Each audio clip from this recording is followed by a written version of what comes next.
The very strong growth of the Chinese economy and the extreme energy and metals use of Chinese growth in the first 10 years of this century drove energy and metals prices to the highest ever, and these high prices lasted a long time. This created a lot of anxiety about resource security, and governments began to wonder whether they could rely on markets.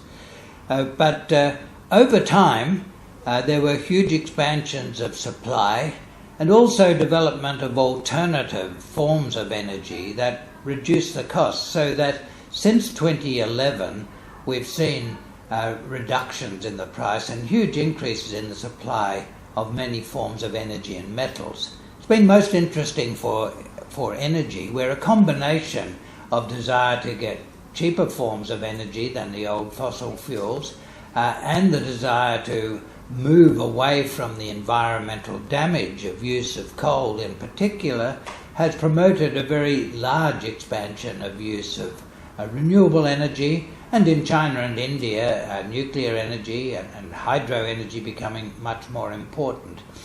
The very big expansion of the new forms of energy in such a big country as China brought down the costs. So the Chinese energy revolution is not only improving Chinese energy security, but increasing the alternatives for development for people everywhere, so that in future, people in Southeast Asia, India, other parts of South Asia, Africa, will have options of alternatives to coal and oil for their energy supplies as economic growth increases demand.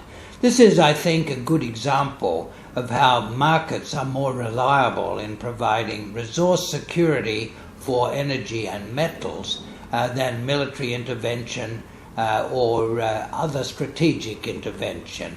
One can draw a distinction between these commodities and resources which are not internationally tradable, like water.